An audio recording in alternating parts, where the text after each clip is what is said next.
Welcome friends. বন্ধুরা, last minute grammar suggestion হিসেবে কবিতা থেকে তোমরা কোন কোন গ্রামারগুলি অবশ্যই দেখে যাবে আজকের ভিডিওতে আলোচনা করব। সবার প্রথমে আলোচনা করব অন কিলিং এ ট্রি থেকে কোন 5টি গ্রামার অবশ্যই পড়ে যেতে হবে। চলো, it takes much time to kill a tree, এই লাইনটা তুলে নানা রকমভাবে প্রশ্ন আসতে পারে, নেগেটিভ, ভয়েস চেঞ্জ বা ইন্টারোগেটিভ। দেখে নাও, সবার প্রথমে আলোচনা করব নেগেটিভ যদি করতে বলে নাবাচক, তাহলে কি করব? গাছকে হত্যা করতে অনেকটা সময় নেয়, অর্থাৎ গাছকে হত্যা করতে কম সময় নেয় না, same meaning.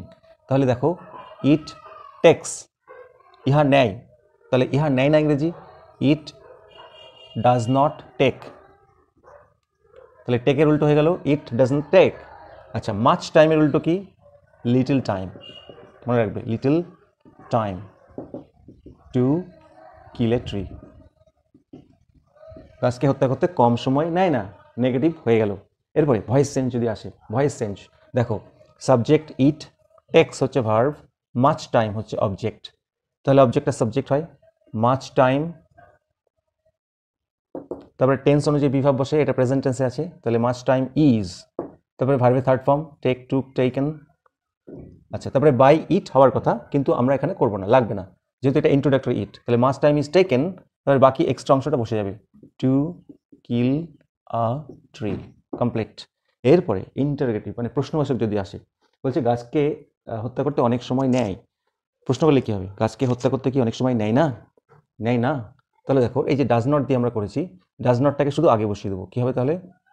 Does not it take much time to kill a tree, question mark. অথবা ডাজ ইট নট, নটটাকে এখানে বসা যেতে পারে, কোনো ব্যাপার না, does it not take much time to kill a tree.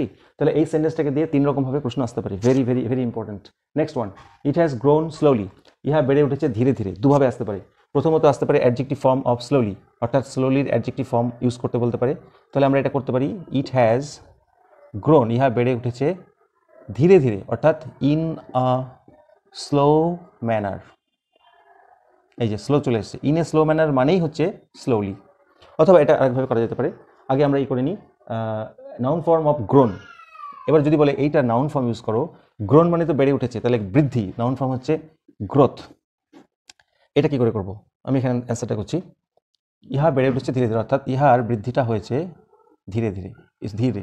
It has a slow growth, দেখেছো, গ্রোথ চলে আসলো, আবার স্লো কথাটা চলে আসলো, মানে অ্যাডজেক্টিভ ফর্মটাও হয়ে গেল, আবার এদিকে নাউন ফর্মও হয়ে গেল। তোমাদের যদি ভুলে যাওয়ার প্রবণতা থাকে, তাহলে শুধুমাত্র এটা মনে রাখলেই দুটোর কাজ হয়ে যাচ্ছে বন্ধুরা। Next, the bleeding bark will heal, complex, রক্তাক্ত বাকলটি সেরে উঠবে। কেমন বাকল? রক্তাক্ত বাকল। তাহলে এইটাকে আমাদের রিলেটিভ ক্লজ করে ভাঙতে হবে, সেটা কি? ব্লিডিং বার্ক, এটাকে ভাঙলে হবে দ্য বার্ক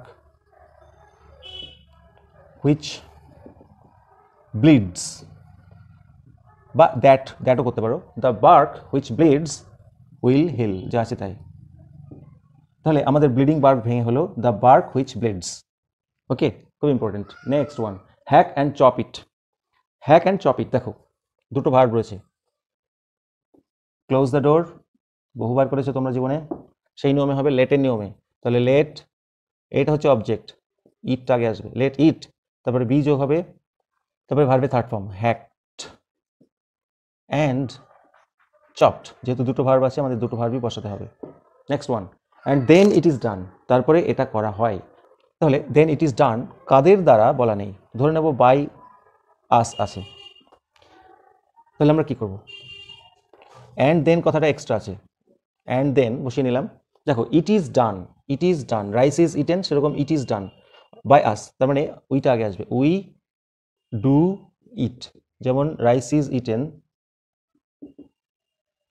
বাই আস থাকলে কি করি, we eat rice, present tense বসে, ইট বসবে, সেরকম এখানে ডানের প্রেজেন্ট ফর্ম হচ্ছে do, and then we do it, অর্থাৎ দেন ইট ইজ ডান।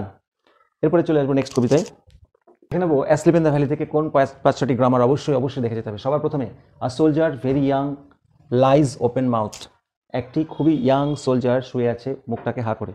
তাহলে দেখো, a soldier very young, actually a very young soldier lies open mouth, লাইনটা এরকম হওয়া উচিত। তাহলে আমরা শুধু করবো কি, একজন সোলজার যে হয় ভেরি ইয়াং, তাহলে যে হয় ইংরেজি হু ইজ, রিলেটিভ ক্লজ করলাম, who is very young lies open mouth, খুব সোজা রিলেটিভ ক্লাস করে। তাহলে a soldier who is very young, শুধু মাঝখানে হু ইজ কথাটা যোগ হলো, ব্যাস। Next one, they fill the হলো full of light, voice change. They হচ্ছে সাবজেক্ট, ফিল হচ্ছে ভার্ব। কি ফিল আপ করে, কি ফিল করে দেয়? দ্য হলো ফুল অফ লাইট, এটাকে আমরা অবজেক্ট ধরবো। তাহলে সাধারণত অবজেক্টটা সাবজেক্ট হয়, দ্য হলো ফুল অফ লাইট। তারপরে টেন্স অনুযায়ী বিভাব বসে বন্ধুরা, এটা প্রেজেন্ট টেন্সে আছে ফলে ইজ হবে। তারপরে ভার্বের থার্ড ফর্ম, ফিল থেকে ফিল্ড। আচ্ছা, ফিল্ডের পরে কিন্তু উইথ বসাবো, ফিল্ডের পরে অ্যাপ্রোপ্রিয়েট প্রিপোজিশন বসে উইথ, নট বাই। তারপরে দে থাকলে কি হয়? দেম। আচ্ছা বন্ধুরা, এই যে দে, এই দেটা কিন্তু কোনো মানুষকে বোঝাচ্ছে না, এটা কি বোঝাচ্ছে? সান রেজগুলোকে বোঝাচ্ছে, মনে আছে? সূর্যরশ্মি। তাহলে কি হলো? দ্য হলো full of light is filled with them. Next one, nature keep him warm, very important, voice change.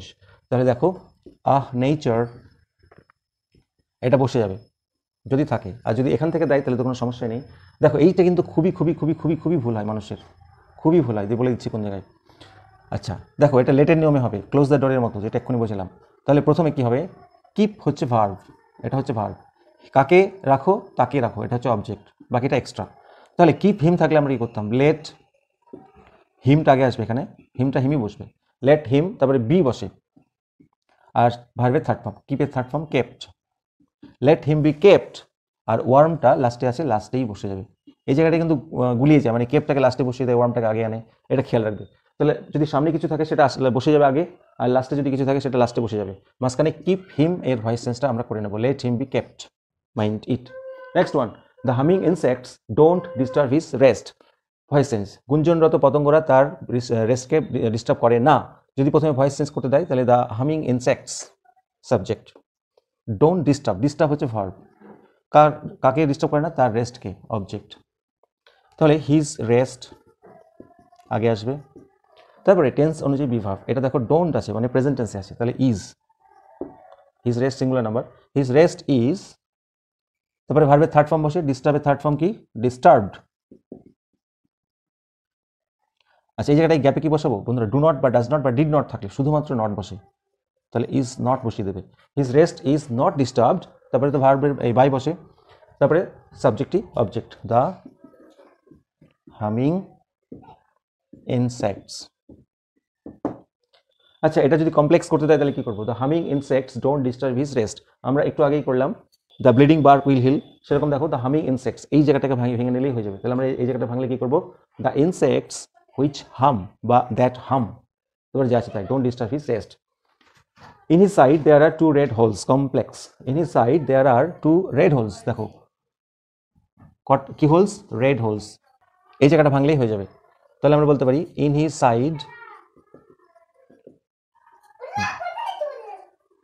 side there are holes, যেগুলো হলো লাল, which are red, তাহলে রেড হোলসটাকে ভাঙলে হচ্ছে হোলস which are red, কমপ্লিট। Next one, his smile is like an infant, তার হাসিটি শিশুর হাসির মতো। দেখো এখানে স্মাইল মানে হাসি, নাউন ফর্ম, এটাকে বলেছে ভার্ব ফর্ম করো, অর্থাৎ হাসা। আমাদের স্মাইল মানেই হাসা, আবার স্মাইল মানেই হাসি। তাহলে আমরা যদি এখানে শুধু স্মাইলই বসিয়ে দিই তাহলে হবে না, তার হাসি হলো শিশুর হাসির মতো, অর্থাৎ সে হাসে, সে ইংরেজি হি, আর হাসি ইংরেজি হচ্ছে স্মাইল। যেহেতু এটা থার্ড পার্সন সিঙ্গুলার নাম্বার এবং প্রেজেন্ট টেন্স, তাহলে এস যোগ হবে অবশ্যই। হি স্মাইলস, সে হাসি কিসের মতো করে?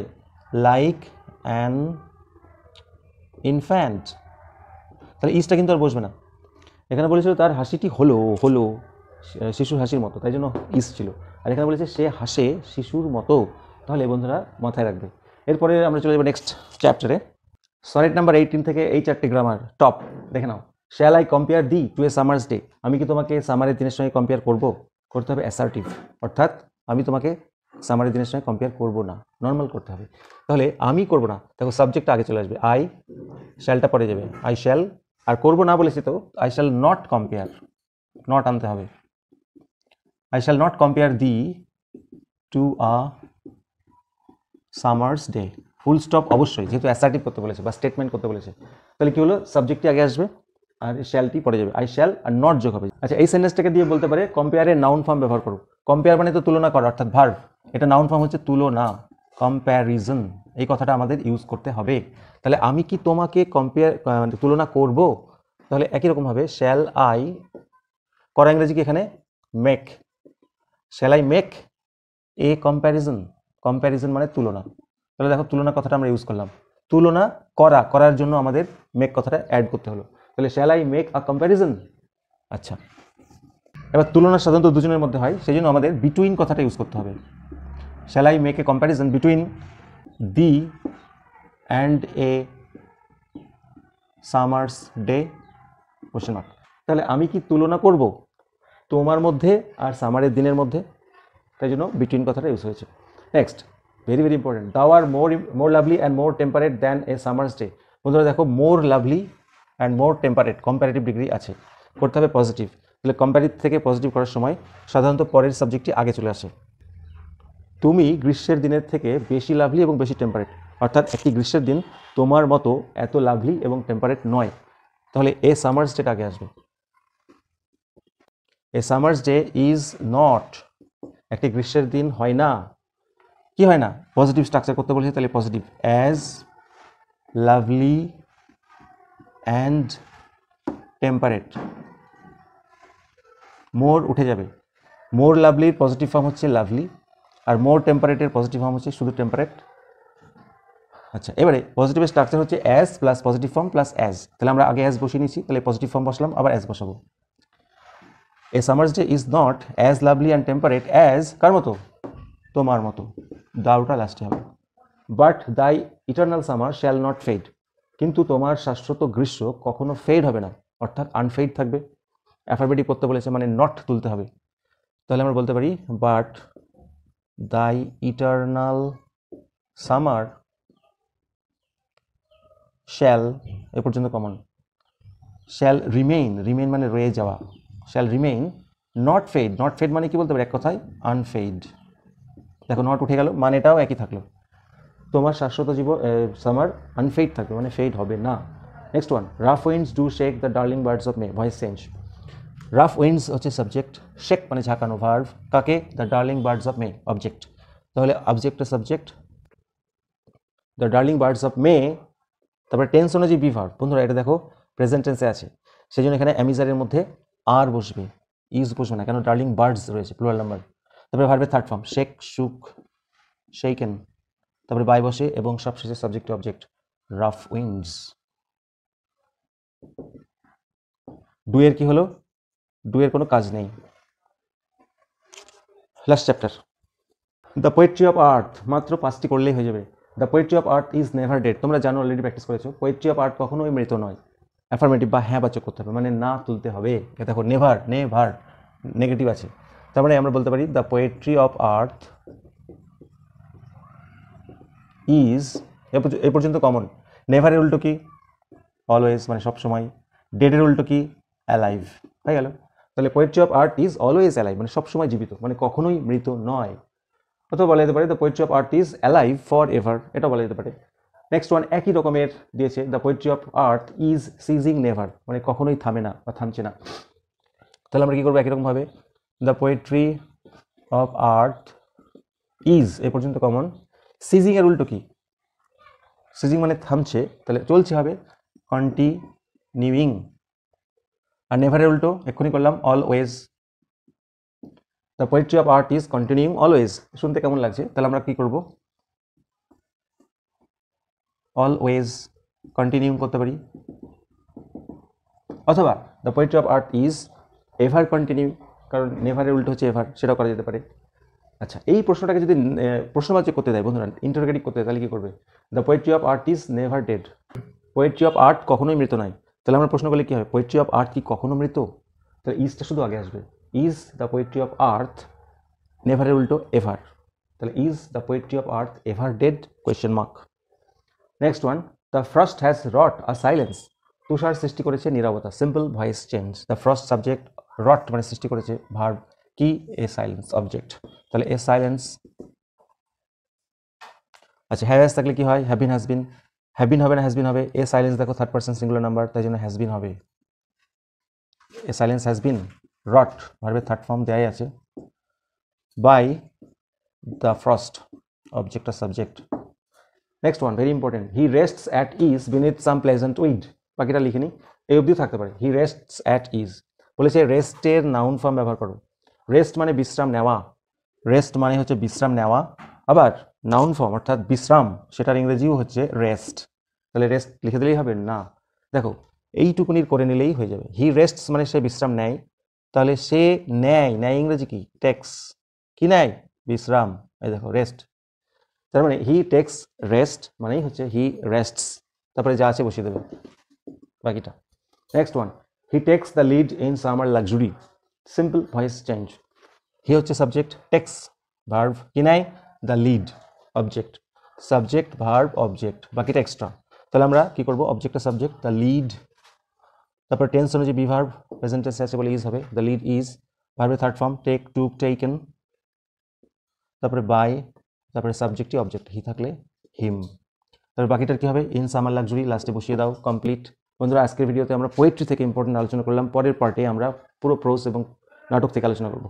ভিডিওটি যদি কাজের মনে হয় অবশ্যই লাইক দিও, চ্যানেল নতুন সাবস্ক্রাইব করো। থ্যাংক ইউ সো মাচ, বন্ধুদের মধ্যে ছড়িয়ে দিও।